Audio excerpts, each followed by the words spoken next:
അസ്സലാമു അലൈക്കും വറഹ്മത്തുള്ളാഹി. പരിശുദ്ധമായ റമദാനിന്റെ ദിനരാത്രങ്ങൾ വളരെ വേഗത്തിൽ കഴിഞ്ഞു പോകുന്നു. നമ്മുടെ അറിവിൻ തീരത്തിന്റെ പുതിയ എപ്പിസോഡിലേക്ക് എല്ലാവർക്കും സ്വാഗതം. കഴിഞ്ഞ ദിവസം പ്രൈസ് കിട്ടിയത് ഇരുമ്പാലത്തു നിന്നുള്ള അസ്വാ മറിയത്തിനാണ്. 3ാം ക്ലാസ്സിൽ പഠിക്കുന്ന പെൺകുട്ടി, വളരെ മിടുക്കിയാണ്. അല്ലാഹു സുബ്ഹാനഹു തആല എല്ലാ ഖൈറും ബറക്കത്തും നൽകട്ടെ. എല്ലാ നല്ല മേഖലകളിലും അല്ലാഹു തആല എല്ലാ മികവും വിജയവും നൽകി അനുഗ്രഹിക്കട്ടെ. റമദാനിന്റെ വളരെ മഹത്വം, വളരെയേറെ പവിത്രതയിൽ ഒന്നാണ് വിശുദ്ധമായ ഖുർആൻ അവതരിപ്പിക്കപ്പെട്ടു എന്നുള്ളത്. ലോകർക്ക് മുഴുവനും മാർഗദർശനമായി അവതരിപ്പിക്കപ്പെട്ട ഖുർആനിന്റെ അവതരണം നൽകപ്പെട്ടത് അത് വിശുദ്ധമായ റമദാൻ മാസത്തിലാണ്. ഷഹ്റു റമളാൻ അല്ലദീ ഉൻസില ഫീഹിൽ ഖുർആൻ. റമളാൻ മാസത്തെ പരിചയപ്പെടുത്തിക്കൊണ്ട് വിശുദ്ധ ഖുർആൻ നമ്മളോട് പറയുന്നത് ഉൻസില ഫീഹിൽ ഖുർആൻ, ഖുർആൻ അവതരിപ്പിക്കപ്പെട്ട മാസം എന്നാണ്. അള്ളാഹുവിന്റെ ഹബീബ് സ്വല്ലല്ലാഹു അലൈഹി വസല്ലം തങ്ങൾ മുഖേന നമുക്ക് ലഭിച്ച വിശുദ്ധമായ ഖുർആൻ അത്ഭുതത്തിന്റെ പരദീസിയാണ്, മഹാത്ഭുതമാണ്. അള്ളാഹുവിന്റെ റസൂലിന്റെ ജീവിതത്തിൽ ഒരുപാട് മുഅ്ജിസത്തുകൾ നടന്നിട്ടുണ്ട്. ഒരുപാട് മുഅ്ജിസത്തുകൾ നബിയുടെ ജീവിതത്തിൽ നടന്നിട്ടുണ്ട്. അമാനുഷികമായ കാര്യങ്ങൾ, എന്തെല്ലാം സംഭവങ്ങൾ. മരുഭൂമിയിലൂടെ സഞ്ചരിച്ചു കൊണ്ടിരിക്കുമ്പോൾ വെള്ളമില്ലാതെ വന്ന സ്വഹാബത്തിന് നബി സല്ലല്ലാഹു അലൈഹി വസല്ലം തങ്ങൾ അവരുടെ പാത്രത്തിലേക്ക് കൈ മുക്കി വെച്ചപ്പോൾ ആ കൈയുടെ വിരലിന്റെ ഇടയിലൂടെ വെള്ളം ഉറവൊട്ടി ഒഴുകി. അതുപോലെ തന്നെ യുദ്ധത്തിൽ അമ്പ് കൊണ്ട് കണ്ണ് തെറിച്ച് തൂങ്ങിക്കിടന്ന സഹാബിയുടെ ആ കണ്ണ് ഉകാശത്ത് ബിൻ മിഹ്സൻ റളിയല്ലാഹു അൻഹുവിന്റെ കണ്ണ് അതേ സ്ഥലത്ത് വെച്ചിട്ട് അവിടുത്തെ ശറഫാക്കപ്പെട്ട ഉമിനീര് പുരട്ടിക്കൊടുത്തു. കണ്ണ് പൂർവ്വസ്ഥിതിയിലായി. 90 വയസ്സായപ്പോഴും ആ സഹാബി പറഞ്ഞത്, എന്റെ മറ്റേ കണ്ണിന് കാഴ്ച കുറഞ്ഞിട്ടുണ്ട്, പക്ഷേ അന്ന് നബി സല്ലല്ലാഹു അലൈഹി വസല്ലം തങ്ങൾ എടുത്തു വെച്ച കണ്ണിന് ഇതുവരെ കാഴ്ചക്ക് കുറവ് സംഭവിച്ചിട്ടില്ല. ഇങ്ങനെ ഒരുപാട് സംഭവങ്ങൾ, എന്തെല്ലാം കാര്യങ്ങളിൽ അള്ളാഹുവിന്റെ ഹബീബ് സ്വല്ലല്ലാഹു അലൈഹി വസല്ലം തങ്ങളും ഇസ്രാ മിഅ്റാജ് യാത്രകൾ, ലോകത്ത് ഒരാളും ചെയ്യാത്ത അത്ഭുതത്തിന്റെ യാത്രയാണല്ലോ ഇസ്രാ മിഅ്റാജ് യാത്ര. ഇങ്ങനെ ജീവിതത്തിൽ ഒരുപാട് അമാനുഷികമായ കാര്യങ്ങൾ ഹബീബായ സ്വല്ലല്ലാഹു അലൈഹി വസല്ലം തങ്ങളുടെ ജീവിതത്തിൽ വന്നെങ്കിലും അള്ളാഹുവിന്റെ റസൂലിന്റെ ഏറ്റവും വലിയ അത്ഭുതമായി, ജീവിതത്തിന്റെ ഏറ്റവും വലിയ അമാനുഷികമായിട്ട് പറയാൻ പറ്റുന്ന കാര്യം വിശുദ്ധമായ ഖുർആനാണ്. ആ ഖുർആൻ നമുക്ക് ലഭിച്ചത് ഹബീബായ നബി സല്ലല്ലാഹു അലൈഹി വസല്ലം തങ്ങളിലൂടെയാണ്. 1400 വർഷങ്ങൾക്ക് മുമ്പ് അവതരിപ്പിക്കപ്പെട്ട ആ ഖുർആനിന് ഇന്നൊരു വള്ളിക്കോ പുള്ളിക്കോ ഒന്നിനും മാറ്റമില്ലാതെ ഇന്നും അതേപടി നിലനിൽക്കുകയാണ്. ലോകത്തെ ഏറ്റവും കൂടുതൽ പാരായണം ചെയ്യപ്പെടുന്ന ഗ്രന്ഥം ഏതെന്ന് ചോദിച്ചാൽ അത് വിശുദ്ധ ഖുർആൻ തന്നെയാണ്. അതെ, ഏറ്റവും കൂടുതൽ കോപ്പികളുള്ളത്, ഏറ്റവും കൂടുതൽ പാരായണം ചെയ്യപ്പെടുന്നത്, ഏറ്റവും കൂടുതൽ വ്യാഖ്യാന ഗ്രന്ഥങ്ങളുള്ളത്. നമ്മൾ മനസ്സിലാക്കണം, വിശുദ്ധ ഖുർആന്റെ വ്യാഖ്യാനങ്ങളെ സംബന്ധിച്ച് പഠിക്കുകയാണെങ്കിൽ ഇന്ന് ആയിരക്കണക്കിന് വ്യാഖ്യാന ഗ്രന്ഥങ്ങളുണ്ട്. ഓരോ ആയത്തുകളെ സംബന്ധിച്ചും ഒരുപാട് ഗ്രന്ഥങ്ങൾ വ്യാഖ്യാനം ചെയ്യപ്പെട്ടിട്ടുണ്ട്. മഹാനായ അലി റളിയല്ലാഹു അൻഹു പറഞ്ഞത്, ബിസ്മില്ലാഹിർ റഹ്മാനിർ റഹീം, ബിസ്മില്ലാഹിർ റഹ്മാനിർ റഹീം എന്നുള്ള ആയത്തിനെ തന്നെ ഞാൻ വ്യാഖ്യാനിച്ചു കഴിഞ്ഞാൽ അതെ 70 ഒട്ടകങ്ങൾക്ക് ചുമക്കാനുള്ള അത്രയും വ്യാഖ്യാനങ്ങൾ ബിസ്മില്ലാഹിർ റഹ്മാനിർ റഹീം എന്ന ആയത്തിന് മാത്രം കൊടുക്കാൻ സാധിക്കുമെന്നാണ്. അന മദീനത്തുൽ ഇൽമി വഅലിയും ബാബുഹ, ഞാൻ ഇൽമിന്റെ തോട്ടമാണ്, അലി അതിന്റെ കവാടമാണ് എന്ന് ഹബീബ് സ്വല്ലല്ലാഹു അലൈഹി വസല്ലം തങ്ങൾ പഠിപ്പിച്ചുവെങ്കിൽ, അതുപോലെ വിജ്ഞാനമുള്ള സഹാബി, ആ സഹാബി പറഞ്ഞാണ് ബിസ്മില്ലാഹിർ റഹ്മാനിർ റഹീം എന്നതിന്റെ വ്യാഖ്യാനം പോലും 70 ആ വ്യാഖ്യാനങ്ങൾ ഓരോ പേപ്പറിൽ കിർത്താസിലായിട്ട് എഴുതി വെച്ചു കഴിഞ്ഞാൽ ആ കിർത്താസുകളെല്ലാം ചുമക്കണമെങ്കിൽ 70 ഒട്ടകം വേണമെന്നാണ്. അള്ളാഹുവിന്റെ കലാം, ആ കലാമിനെ സംബന്ധിച്ച്, അതിന്റെ വ്യാഖ്യാനങ്ങളെ സംബന്ധിച്ച് എഴുതി തീർക്കാൻ ഒരിക്കലും സാധിക്കില്ല.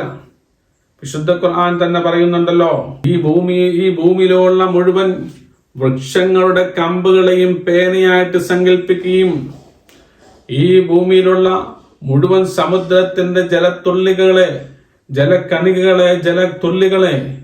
മഷിയായിട്ട് സങ്കല്പിക്കുകയും ചെയ്തുവെന്ന് വിചാരിക്കുക.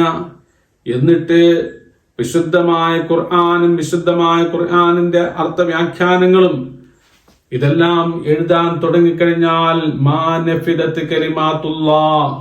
അള്ളാഹുവിന്റെ കലിമത്തുകളും അള്ളാഹുവിന്റെ വിശുദ്ധമായ കലാമാവുന്ന ഖുർആനിന്റെ വ്യാഖ്യാനങ്ങളും എഴുതി തീർക്കാൻ ആർക്കും സാധിക്കുകയില്ല.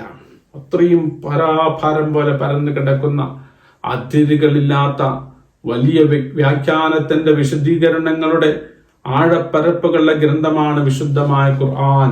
അത്ഭുതമാണ്. നാം മനസ്സിലാക്കണം, ഈ ഖുർആൻ അവതരിപ്പിക്കപ്പെട്ടത് ഹബീബായ നബി സല്ലല്ലാഹു അലൈഹി വസല്ലമ തങ്ങൾക്കാണ്. നബി സല്ലല്ലാഹു അലൈഹി വസല്ലമ തങ്ങൾക്ക് 40 വയസ്സ് പൂർത്തിയാകുമ്പോഴാണ്, 40 വയസ്സിലാണ് ഈ പ്രവാചകത്വം കിട്ടുന്നത്, വിശുദ്ധമായ ഖുർആന്റെ അവതരണം നൽകുന്നത്. സംഭവം വളരെ ചരിത്ര പ്രസിദ്ധമാണ്. ഇൻഷാ അല്ലാഹ് മറ്റൊരു സമയത്ത് നമുക്ക് അതിനെപ്പറ്റി പറയാം. അതായത് ചെറുപ്പത്തില് ഒരു സ്ഥലത്ത് പോയും പഠനം നടത്തിയിട്ടില്ല. നബിയുടെ ജീവിതത്തിന്റെ സകല കാര്യങ്ങളും ഇവിടെ റെക്കോർഡ് ചെയ്യപ്പെട്ടിട്ടുണ്ട്. നബിയെ സംബന്ധിച്ച് മുഴുവനും റെക്കോർഡ് ചെയ്യപ്പെട്ടിട്ടുണ്ട്. ചുറ്റുമുള്ള സ്വഹാബത്തുകൾ നബിയെ മുഴുവനും ഒപ്പിയെടുത്തിട്ടുണ്ട്. നബിയുടെ ചിരി എങ്ങനെയാണ്, സംസാരം എങ്ങനെയാണ്, നടത്തം എങ്ങനെയാണ്, ഇരുത്തം എങ്ങനെയാണ്, ഭക്ഷണം കഴിക്കുന്നത് എങ്ങനെയാണ്, സകലമായ കാര്യങ്ങൾ, ഉറക്കമടക്കം സകല കാര്യങ്ങളെ സംബന്ധിച്ചും ഇന്ന് വിശദമായിട്ട് നമുക്ക് കിട്ടും. അത്രയും സുതാര്യമായ നബിയെ സംബന്ധിച്ച് എഴുതപ്പെട്ടിട്ടുണ്ട്. സഹാബക്കൾ ഒപ്പിയെടുത്തിട്ടുണ്ട്. ആ നബിയെ സംബന്ധിച്ച് ഒരാളുടെ മുമ്പിൽ പോയിരുന്നു കൊണ്ട് അക്ഷരം പഠിച്ചതായ ഒരു ചരിത്രം എവിടെയും കാണാൻ സാധിക്കുന്നില്ല. കാരണം ഈ ഭൂമി ലോകത്ത് നബിയെ പഠിപ്പിക്കാൻ യോഗ്യനായ ഒരു മനുഷ്യനായിട്ടില്ല. അതുകൊണ്ട് തന്നെ നബി സല്ലല്ലാഹു അലൈഹി വസല്ലമ തങ്ങൾ 40 വയസ്സ് വരെയും നബിയെ സംബന്ധിച്ച് പറഞ്ഞ നബിയിൽ ഉമ്മി എന്ന് പറഞ്ഞ നിരക്ഷര കുക്ഷിയാണ്.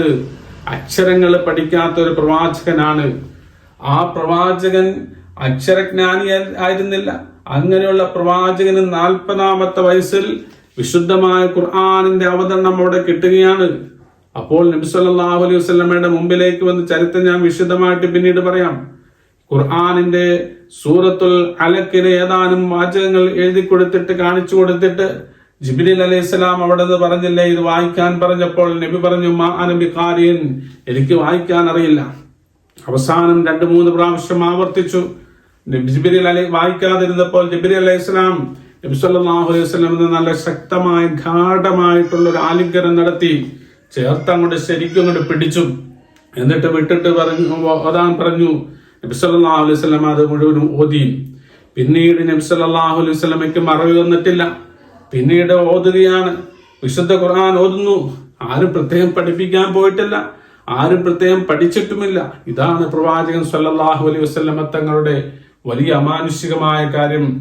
ആ ഖുർആനിന്റെ ആയത്തുകൾ, ഇങ്ങനെ ഒരുപാട് ആയത്തുകൾ ജിബ്രീൽ അലൈഹിസ്സലാം വന്നുകൊണ്ട് ഓതി കേൾപ്പിക്കും. ഈ ഓതി കേൾപ്പിച്ച് ജിബ്രീൽ അലൈഹിസ്സലാം പോയി കഴിയുമ്പോഴേക്കും ആയത്തുകൾ മുഴുവനും സഹാബാക്കൾക്ക് അത് ഓതി കേൾപ്പിക്കുകയാണ്. വലിയൊരു കഴിവ് അവിടെ നിന്ന് കിട്ടുന്നു, വലിയൊരു കഴിവ് കിട്ടുന്നു. ആ പ്രവാചകൻ സല്ലല്ലാഹു അലൈഹി വസല്ലമ തങ്ങള് ജിബ്രീൽ സഹാബത്തിന് ഓതി കേൾപ്പിക്കുന്നു. മാത്രമല്ല, പലപ്പോഴും നല്ല തണുത്തുറഞ്ഞിരിക്കുന്ന സമയത്ത്, തണുപ്പ് നല്ല കോരിത്തരിക്കുന്ന തണുപ്പുള്ള സമയത്ത് പോലും വിശുദ്ധമായ ഖുർആനിന്റെ അവതരണം നടക്കുമ്പോൾ പലപ്പോഴും നബി സല്ലല്ലാഹു അലൈഹി വസല്ലമ തങ്ങൾ വേറൊത്തൊലിക്കുമായിരുന്നു. ഇത്രയ്ക്കും പവർ കൂടിയ ഒരു സംഭവം ഈ ഖുർആനിന്റെ ആയത്തുകൾ കേൾക്കുമ്പോൾ അവതരിപ്പിക്കപ്പെട്ട സമയത്ത് ഒരു മുരക്കം പോലെ ചിലപ്പോൾ കേൾക്കുമായിരുന്നു എന്ന് സഹാബത്ത് പറയുന്നുണ്ട്. ഇങ്ങനെ ജിബ്രീൽ അലൈഹിസ്സലാം ഓതി കേൾപ്പിച്ചിട്ട് അങ്ങോട്ട് പോകും. എത്ര ആയത്തുണ്ടെങ്കിലും അതെല്ലാം ആ ഒറ്റ ഓത്തിന് തന്നെ സഹാബത്തിന് ഓതി കേൾപ്പിക്കുന്നു. പിന്നീടും അത് എപ്പോ വേണമെങ്കിലും ഓതാനുള്ള ശക്തിയുണ്ട്. അങ്ങനെ നബി സല്ലല്ലാഹു അലൈഹി വസല്ലമ തങ്ങൾക്ക് ഖുർആൻ ഒരു പ്രാവശ്യം കേൾക്കുമ്പോഴേക്കും അത് മനഃപ്പാഠമാക്കുന്നു. അങ്ങനെ ചുറ്റിനുമുള്ള സഹാബാക്കളെല്ലാം അത് എഴുതിയെടുത്ത് അങ്ങനെ ഖുർആൻ പിന്നീട് അത് ക്രോഡീകരിക്കുന്നു. പല സഹാബാക്കളും ആ സമയത്ത് തന്നെ മനഃപ്പാഠമാക്കി ഹാഫിദീങ്ങളായ സഹാബാക്കൾ ഉണ്ടായിരുന്നു.